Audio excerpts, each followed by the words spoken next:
খেলা চলছে বিশ্বজুড়ে। ফুটবল ক্রিকেট ছাড়াও খেলা রয়েছে এক দীর্ঘ ফর্দ।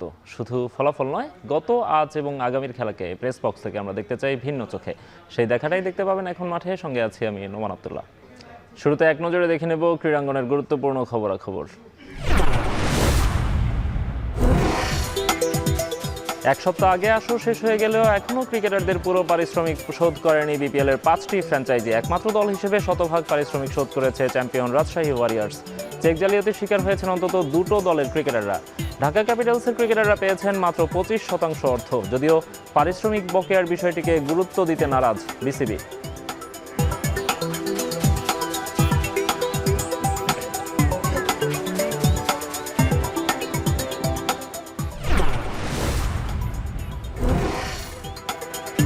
সন্ধ্যায় দেশে ফিরছে সাফ ফুটসাল চ্যাম্পিয়ন নারী দল। ছাদখোলা বাসে সংবর্ধনা দেওয়ার পর সাবিনা কৃষ্ণাদেরকে আনুষ্ঠানিকভাবে বরণ করে নেওয়া হবে হাতির ছেলে।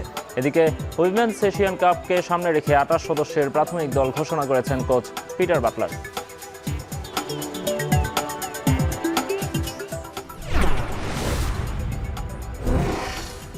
দর্শক, দেখছিলাম ক্রীড়াঙ্গনের আজকের দিনের গুরুত্বপূর্ণ খবরাখবর। বিপিএল নিয়ে আজকে আমরা আলাপ করব। আমাদের সঙ্গে আলাপ করার জন্য আছেন সহকর্মী জুবায়ের আহমেদ। জুবায়ের, আপনাকে স্বাগত জানাচ্ছি। Thank you.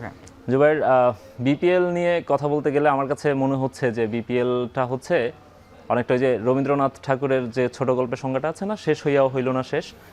আমাদের বিপিএলটা শেষ হয়ে গেছে এক সপ্তাহ আগে, কিন্তু এখন পর্যন্ত আলোচনা রয়ে গেছে। আলোচনা না, আমার কাছে মনে হয় সমালোচনাই রয়ে গেছে। বিশেষ করে পারিশ্রমিক নিয়ে প্রতি বছরই নানা কথা ওঠে। এবছর বিসিবি সর্বোচ্চ চেষ্টা করেছিল যে ফ্র্যাঞ্চাইজিগুলোকে সেভাবে যাচাই বাছাই করে নিয়ে আসতে, যাতে করে হচ্ছে এই পারিশ্রমিক বিতর্কটা অন্তত না থাকে। তারপর আমরা দেখছি যে এক সপ্তাহ শেষ হয়ে গেছে শেষ হওয়ার টুর্নামেন্ট শেষ হওয়ার এখন পর্যন্ত 6টি দলের 5টি দলই হচ্ছে তাদের পারিশ্রমিকটা পুরোপুরি পরিশোধ করেনি। আপনি একটা স্টোরি করেছেন এসব নিয়ে। দলগুলোর সঙ্গে নিশ্চয়ই আপনার কথা হয়েছে, কার সঙ্গে কি কথা হলো, কত টাকা পারিশ্রমিক পেলো এখন পর্যন্ত ক্রিকেটাররা? ভাইয়া, আমরা যখন বিপিএলে মাঝপথে ছিলাম গত 18ই জানুয়ারি একটা ফ্র্যাঞ্চাইজি, আমি নামটা উল্লেখ করলাম না, তারা মিডিয়া রিলিজ দিয়েছিল এই বলে যে নামটা উল্লেখ না করার কিছু নেই। সিলেট টাইটান্স, আমরা সেটা নিয়ে যেহেতু নিউজও করেছিলাম, সুতরাং নাম বলতে অসুবিধা নেই। সিলেট টাইটান্স বললো যে তারা মিডিয়া রিলিজ দিয়েছিল এই বলে যে তারা খেলোয়াড়দের 75% পারিশ্রমিক পরিশোধ করেছে। তো গতকাল আমি একজন বিপিএল পারিশ্রমিক নিয়ে যখন কাজটা করতে মাঠে নামি, তখন আমি শুরুতেই সিলেট টাইটান্সকেই ফোনটা দিয়েছিলাম। সিলেট টাইটান্সের কোচিং স্টাফের একজনকে আমি যখন ফোন দিই, তিনি আমাকে বলেছিলেন ঠিক এভাবে যে খেলোয়াড় বেঁধে কেউ যেটা খেলোয়াড় প্রোফাইল যাদের খুব ভারী, যাদের খেলোয়াড়ি ক্যারিয়ারটা খুব সমৃদ্ধ, সেটা হতে পারে মেহেদী হাসান মিরাজ, হতে পারে Nasum Ahmed, I don't know, যাদের খেলোয়াড়ি প্রোফাইলটা বেশ ভারী তাদেরকে একটা 75% পর্যন্ত পেমেন্ট দেওয়া হলেও মোটামুটি যারা তুলনামূলক কম পরিচিত ক্রিকেটার তারা অনেকেই 25% পর্যন্ত পেমেন্ট পেয়েছেন।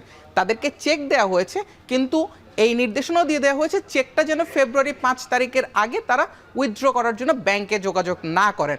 ফেব্রুয়ারি 5 তারিখের পরে গিয়ে তারা ব্যাংকে যাবেন, সেখান থেকে তারা তাদের পেমেন্টটা বুঝে নেবেন। এটা হচ্ছে সিনারিও সিলেট টাইটান্সের।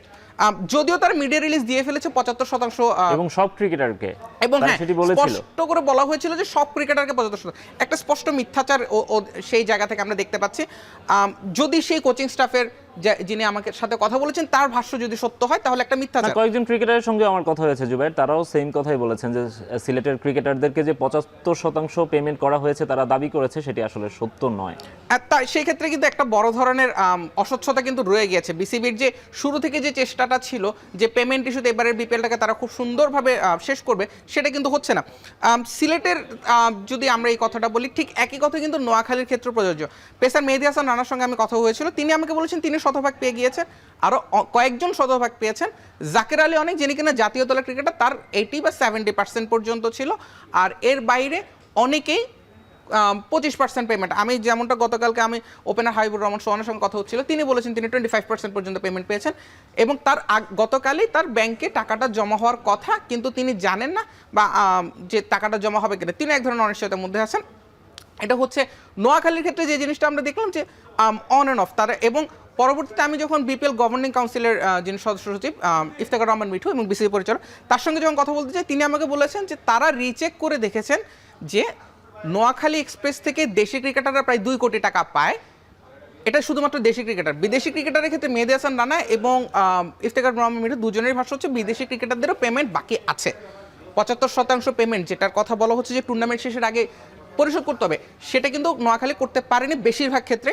তো বিদেশি ক্রিকেটারদেরও পেমেন্ট বাকি আছে, আর দেশিদের মধ্যে প্রায় 2 কোটি টাকা পায়। এবং তবে আমি যখন তাকে পরিসংখ্যানটা বললাম যে 25% কেউ কেউ পেয়েছেন কেবলমাত্র, তখন তিনি আমাকে বলেছেন এত বড় গ্যাপের ডাটা বিসিবির কাছে নেই।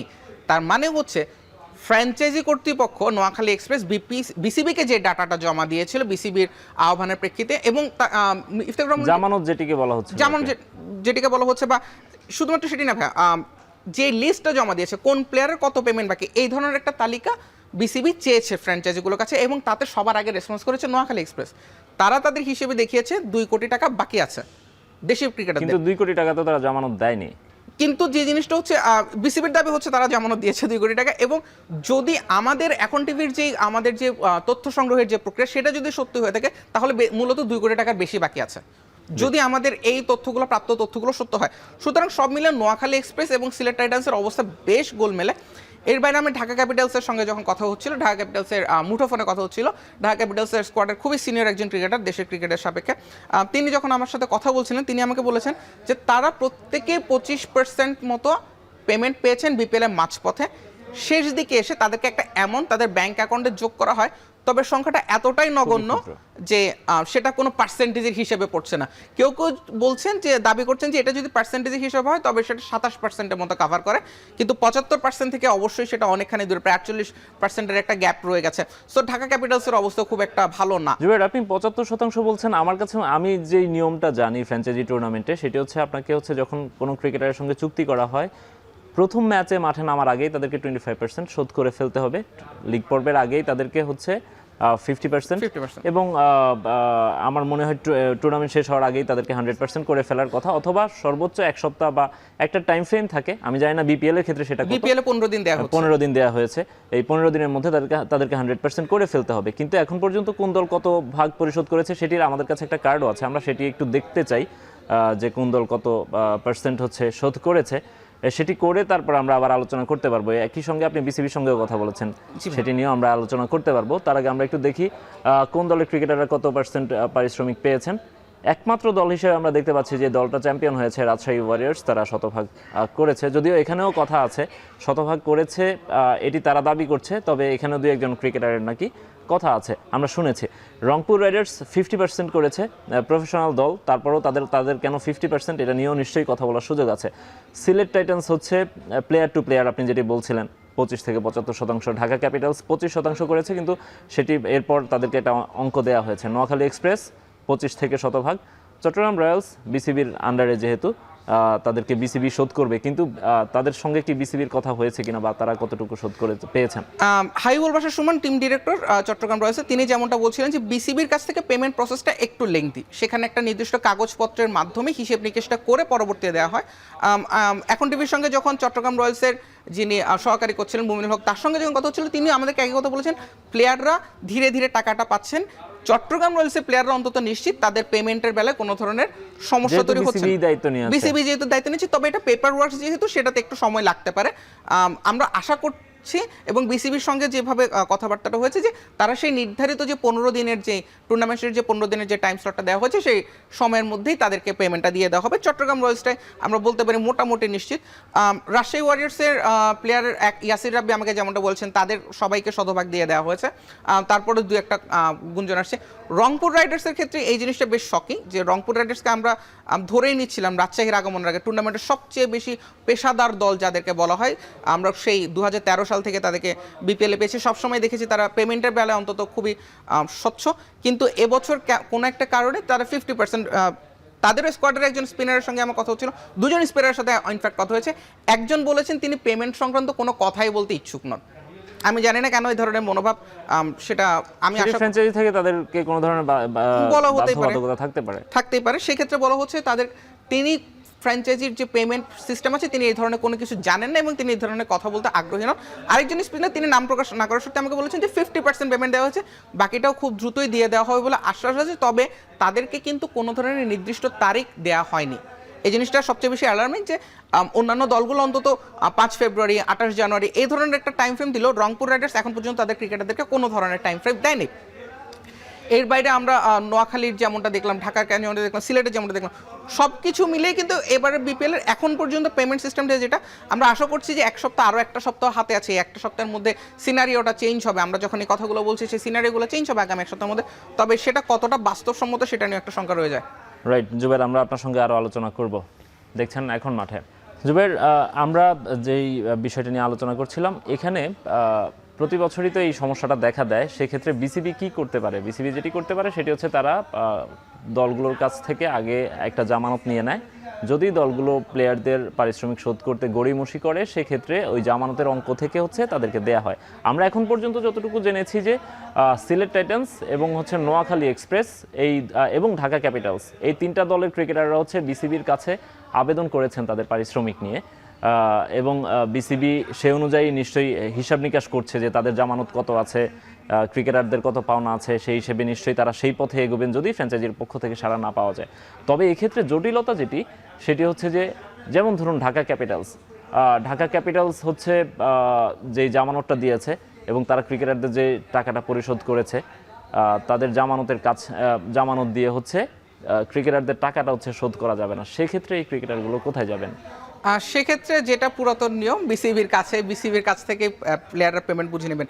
যদিও বিপিএল গভর্নমেন্ট কাউন্সিলের সদস্য সচিব ইফতেখার রহমান মিঠু যখন গতকাল এখন টিভির সঙ্গে কথা বলছিলেন, তিনি দাবি করেছিলেন প্রত্যেকটা দলই 2 কোটি টাকার ফ্র্যাঞ্চাইজির গ্যারান্টি ফি সহ 10 কোটি টাকার জামানত রেখেছে। তার ভাষ্য অনুযায়ী সবগুলো দল কিন্তু রাখেনি। আমরা যেমন রাজশাহী ওয়ারিয়র্সের কথা বলতে পারি, রাজশাহী ওয়ারিয়র্স কিন্তু এই বছর কোনো জামানত দেয়নি। কিন্তু ওনার বিসিবির যে দাবি অনুযায়ী সেটা হচ্ছে যে প্রত্যেকটা দলেরই টাকা ধরা আছে বিসিবির কাছে। কোনো কারণে যদি 15 দিনের মধ্যেও পেমেন্ট ক্লিয়ার না হয় তবে তারা সেখান থেকে দিবে। তবে যদি অ্যাকচুয়াল ডাটার যদি আমাদের কাছে যদি মিস ইনফরমেশন যেভাবে আসতে থাকে তেমনটাই যদি হয়, তাহলে কিন্তু আলটিমেটলি এই প্লেয়ারদেরকে আবার বিসিবির কাছে যেতে হবে। প্রতি বছরই আমরা যে জিনিসটা দেখি, যেমনটা আমরা গত বছর দেখেছিলাম, 2-1 প্লেয়ারের পেমেন্ট কিন্তু এই বিপিএল শুরুর এক সপ্তাহ আগে পর্যন্ত পেমেন্ট ক্লিয়ার করা হয়নি, তেমনটা আমরা দেখেছিলাম। ক্রিকেটাররা আমার কাছে এই মুহূর্তে গিয়ে যেটা মনে হয় যে বিপিএল যখন একজন ক্রিকেটার, দেশি ক্রিকেটার যখন খেলতে নামে, তিনি সম্ভবত ধরে রাখেন যে তিনি তার চুক্তির অর্থটা পুরোটা পাবেন না। সম্ভবত বিপিএলে যারা খেলবেন দেশি ক্রিকেটার, তাদের মাইন্ডসেটটা এরকম হয়ে যাওয়া উচিত। যদি উচিত না ঠিক, কিন্তু বাংলাদেশের প্রেক্ষাপটটা এমন হয়ে যাওয়ার কথা আর কি, হয়ে যাওয়ার কথা। আলটিমেটলি দেখি প্রত্যেকটা বছরই কিন্তু পেমেন্ট কিছু বাকি থাকছে। এমনও দেখা গেছে যে কোনো প্লেয়ার একটা পয়সাও না পেয়ে পুরো বিপিএল একটা সিজন খেলে দিয়েছেন। তিনি পরবর্তী গণমাধ্যমের কাছে একান্ত যখন কথা হচ্ছে তখন তিনি বলছেন যে আমি কোনো পেমেন্টই পাইনি। সো আলটিমেটলি ঢাকা ক্যাপিটালসের যদি এমন সিচুয়েশন হয়, শুধু ঢাকা ক্যাপিটালস না, যদি নোয়াখালী এক্সপ্রেসের এমন সিচুয়েশন হয়, যদি সিলেট টাইটান্সের এমন সিচুয়েশন হয়, আমাদের কারো কিছু করার নেই, কারণ এটা আমাদের বিসিবির একটা কালচার হয়ে গেছে। 2 দিন আগে আমরা একটা জিনিস দেখেছিলাম যে বিশ্বের যত ফ্র্যাঞ্চাইজি লিগ আছে তাদের মধ্যে সবার শেষে বিপিএল এর অবস্থান। বিপিএল এর অবস্থান কেন সবার নিচে? সম্ভবত এই জিনিসটা বিপিএল কে দেশে এবং দেশের বাইরে একেবারে ভাবমূর্তিটা নষ্ট করে দেয়। সেই যে র্যাঙ্কিংটা করা হয়েছিল সেখানে হচ্ছে সব ক্রিকেটারদের সঙ্গেই আলাপ করে সেই র্যাঙ্কিংটা করা হয়েছে। সেখানে বিদেশি ক্রিকেটারদের সঙ্গেও কথা বলা হয়েছে, তারাও নিশ্চয়ই তাদের যে রিভিউ দিয়েছেন, তাদের যে অপিনিয়ন দিয়েছেন, সেখানে কোনোভাবেই বিপিএল কে পাস মার্ক দেওয়ার কথা না। আমরা দেখেছি এই টুর্নামেন্টে যেমন হয়েছে, বিপিএল এর মাঝপথেই হচ্ছে পাকিস্তানি ক্রিকেটার মোহাম্মদ আমির, তিনি পারিশ্রমিক নিয়ে জটিলতার কারণেই দেশে চলে গেছেন, 6 ম্যাচ খেলে চলে যান। রাইট। তো এই ধরনের ঘটনাগুলো যদি একটা ফ্র্যাঞ্চাইজি টুর্নামেন্টে চলতেই থাকে, সেখানে নিশ্চয়ই ক্রিকেটাররা তাদেরকে পজিটিভ রিভিউ দিবেন না। একই সঙ্গে অন্যান্য টিমগুলো নিয়ে আলাপ করার সুযোগ আছে। আমার মনে হয় রংপুর রাইডার্সের যে ক্রিকেটারদের কথা আমরা বলছি 50% তারা মাত্র পেয়েছেন। একমাত্র দল রংপুর রাইডার্স যারা হচ্ছে সবচেয়ে বেশি জামানত দিয়েছে এবং পুরো টাকাটা দিয়েছেন। 10 কোটি টাকা যেটি পাওয়ার কথা ছিল সেই পুরো টাকাটা নাকি তারা দিয়েছে। আমরা কথা বলছিলাম বিপিএল এর পেমেন্ট ইস্যুটা কেন প্রতি বছর এই ঝামেলাগুলো তৈরি করে। আমরা প্রতি বছরই দেখতে পাই যে বিপিএলটা একটা রঙ্গমঞ্চের মতো হয়ে গেছে আর কি। এই যে আপনি দেখেন, এবারে বিপিএল শুরু হওয়ার আগে অনেক কথাবার্তা, অনেক সতর্কবার্তা, অনেক কিছু, অনেক যাচাই বাছাই, অনেক কিছু হলো, কিন্তু আমরা দেখলাম যে একেবারে শেষ মুহূর্তে এসে আরেকটা ফ্র্যাঞ্চাইজি যুক্ত হলো এবং বিপিএল শুরুর আগের দিন হচ্ছে একটা ফ্র্যাঞ্চাইজির মালিকানা চেঞ্জ হয়ে গেল, বিসিবি কিনে নিল। এই ধরনের ঘটনাগুলো যখন ঘটে তখন হচ্ছে আপনি প্লেয়ারদের পুরোপুরি নিশ্চয়তাটা দিবেন কিভাবে? এই ঘটনাগুলো কেন ঘটলো, এই প্রশ্নটা নিশ্চয়ই আপনি রেখেছেন বিপিএল গভর্নিং কাউন্সিলের কাছে। বিপিএল গভর্নিং কাউন্সিলের কাছে আমার যেটা প্রথম প্রশ্ন ছিল যে এত যাচাই বাছাইয়ের পরে চট্টগ্রাম রয়্যালস টিমটা কেন শেষ মুহূর্তে সরে গেল, তার আগে প্রথম দিকে সেটা পায়নি কিনা। তখন আমাকে যে কথাটা বলা হচ্ছিল, চট্টগ্রাম পুরোপুরি প্রিপারেশন নিয়েই নেমেছিল যে তারা বিপিএল আয়োজন করবে এবং তারা তাদের ব্যাংক ড্রাফটের যে 10 কোটি টাকার যে ব্যাংক ড্রাফটটা, এটা কিন্তু বলে রাখা ভালো, বিপিএল এর শুরুর আগে ম্যাক্সিমামে আমাদেরকে স্পষ্ট নাম্বারটা উনি জানানি, তবে ম্যাক্সিমাম দলে 10 কোটি টাকার ব্যাংক গ্যারান্টি ফি একেবারে জমা দিতে পারেনি। কেউ 2 কোটি টাকা, কেউ 5 কোটি টাকা, কেউ 3 কোটি টাকা ভেবে জমা রেখে আপাত ভিত্তিতে এগোচ্ছিল টুর্নামেন্টের দিতে। কিন্তু চট্টগ্রামের ম্যানেজমেন্টের সাথে একাধিক রেড ফ্ল্যাগ যখন ব্যক্তি জড়িত ছিল, যেটাতে আমরা দেখেছি সেখানকার মিডিয়া ম্যানেজার চেঞ্জ হয়েছে, সেখানকার টিমের সঙ্গে জড়িত অনেকেই চেঞ্জ হয়ে গিয়েছেন পরবর্তীতে। সো যখন একাধিক রেড ফ্ল্যাগ ব্যক্তি যখন জড়িত ছিল, তখন তাদেরকে যখন সরিয়ে নেওয়া হয়, চট্টগ্রামে পুরো ফান্ডিংটাকে কলাপস করে। ঠিক এই কারণেই লাস্ট মোমেন্টে এসে চট্টগ্রামের যারা নিয়েছিল তারা বলেছিল যে আমাদের পক্ষে এই টিম চালানো সম্ভব না।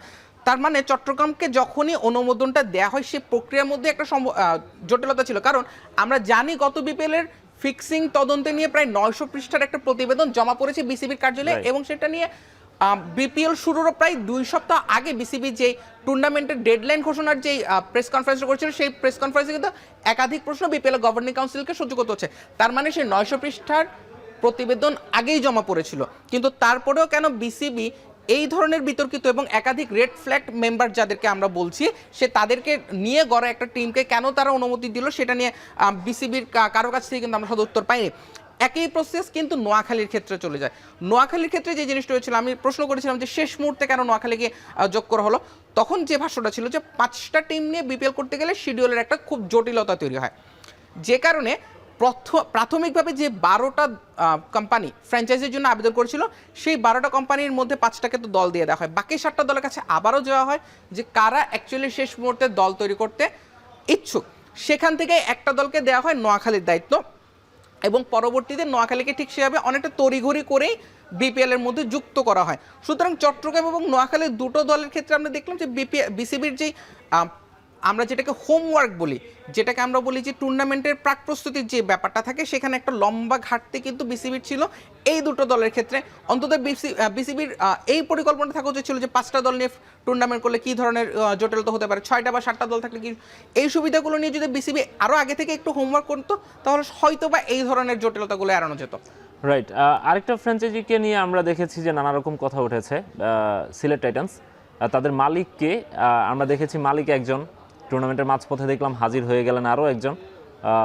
আবার গুঞ্জন আছে যে গত বছর যে বিতর্কিত মালিকানা যাদের মালিকানা ছিল তারা খুব বিতর্কিত ছিলেন, তারাই নাকি পেছন থেকে চালিয়েছেন। এই সিলেট টিমটা নিয়ে নানা ধরনের কথাবার্তা শোনা গেছে। সিলেট টিমের ক্ষেত্রে প্রশ্নটা ছিল তার কাছে যে সিলেট টিমটা অ্যাকচুয়ালি কিভাবে চালিত হলো পুরো আসর জুড়ে। তখন যেটা আমরা জানতে পারলাম যে সিলেটের যারা আগের মালিক তারাই মূলত বিট করেছিল নতুন একজনকে সঙ্গে নিয়ে, যার কথা আমরা জানতে পারলাম, হ্যাঁ, ক্রিকেট ইসলামী, তাকে নিয়ে হচ্ছে তারা বিটটা সাবমিট করে।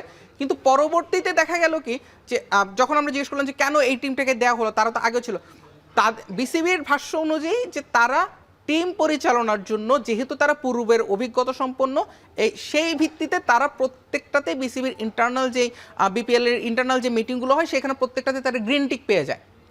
আমি জানি না আগের আসরে কেন বিতর্কিত থাকার পরও তারা কীভাবে পরের আসরে গ্রিন টিক পায়, তবে তাদের বিসিবি ভাষ্য অনুযায়ী যে তারা গ্রিন টিক পেয়ে গিয়েছিল প্রত্যেকটা মানদণ্ডে একটা টিম চালানোর জন্য, এবং তাদেরকে পূর্বের যে অভিজ্ঞতা সেই জায়গাটায় তাদেরকে একটা ছাড় দেওয়া হয়েছিল খুব সম্ভবত, এবং সেই জায়গা থেকে মূলত সিলেটের মধ্যে আর চলে আসেন, এই টিমটাই চলে আসে। আগের যে মালিকানা ছিল তারাই মোটামুটি নতুন একটা মোড়ক নিয়ে চলে আসে। পরবর্তী টুর্নামেন্টে মাঝপথে আবারও জটিলতা দেখা দেয়, যে কারণে হচ্ছে নতুন একজনকে আমরা দেখলাম যে যিনি উপদেষ্টার নাম নিয়ে পুরো টিমের একদম ফ্রন্টে চলে আসে। আমরা শুনেছি সেই উপদেষ্টা নাকি ক্রিকেটারদের যখন বকেয়া ছিল, পারিশ্রমিক বাকি ছিল, এই যে চুক্তি অনুযায়ী তারা যেভাবে যেই পোর্শনে টাকা পাওয়ার কথা ছিল তারা যখন পাচ্ছিল না, তখন সেই উপদেষ্টা নাকি তাদেরকে কথা দিয়েছিলেন প্রয়োজনে আমি আমার গাড়ি বিক্রি করে তোমাদেরকে টাকা দিব। সেই উপদেষ্টা তার গাড়ি বিক্রি করেননি, তাদেরকে টাকাও দেননি, এবং টুর্নামেন্টটা শেষ হওয়ার আগেই তিনি হচ্ছে টুর্নামেন্ট শেষ হওয়ার আগে যে সিলেট টাইটান্স বাদ পড়ার পর তিনি হচ্ছে রেজিগনেশন দিয়ে চলে গেলেন, এবং তিনি রেজিগনেশন নিয়ে চলে যান, এবং সেদিন রাতেই তিনি একজনের উপর ফিক্সিং এর অভিযোগও নিয়ে আসেন। সিলেট টাইটান্স পুরো টিমটাই বেশ নাটকীয় ছিল। 5 তারিখ পর্যন্ত সিলেটের পেমেন্টের একটা ডেডলাইন, আমি জানি না বা আমরা এখনো পর্যন্ত নিশ্চিত না যে এই নাটকীয়তাটা আসলে কি 5 ফেব্রুয়ারি শেষ হবে নাকি আরও কিছুটা এক্সটেন্ড হবে। সো সিলেটটা পুরোপুরি একেবারে গোলমেল। তবে একটা বিষয় আসার কথা, সিলেট তাদের ইন্টারন্যাশনাল যত প্লেয়ার আছে আমরা জানতে পেরেছি, তাদের প্রত্যেকেরই ইন্টারন্যাশনাল প্লেয়ারদের প্রত্যেকেরই পেমেন্ট পুরোপুরিভাবে ক্লিয়ার করতে পেরেছে, যেটা হয়তো বা সিলেট এবং বিপিএল এর ইমেজ কিছুটা হলেও ভালো করবে এত খারাপের মাঝে। তবে যে মালিকানার যে ব্যাপারটা ছিল, বিসিবি এই জিনিসটাকে সম্ভবত তারা নিজেদের পর্যবেক্ষণে রাখছে যে কেন মালিকানা ইস্যুতে সিলেট একই টুর্নামেন্টে 3 বার এবং পেছন থেকে শ্যাডো হয়ে যে দল পরিচালনার যে ব্যাপারগুলো সেটা বিসিবির কনসার্নে আমরা দেওয়ার চেষ্টা করেছি। আশা করছি বিসিবি এই জিনিসগুলো নিয়েও কাজ করবে আরেকটা ফ্র্যাঞ্চাইজি টুর্নামেন্ট আসার আগে। এক্স্যাক্টলি, তাদেরকে এটা নিয়ে কাজ করতেই হবে, কারণ যেই ধরনের লোকগুলো হচ্ছে টুর্নামেন্ট শেষ হওয়ার পর নিজের দলের ক্রিকেটারদের উপরই ফিক্সিংয়ের অভিযোগ তুলে রাখে, সেই ধরনের লোকদেরকে ক্রিকেটে আসতে দেওয়া উচিত কিনা, এই ধরনের টুর্নামেন্টে আসতে দেওয়া উচিত কিনা, সেসব বিষয় নিয়ে অবশ্যই বিসিবিকে ভাবতে হবে।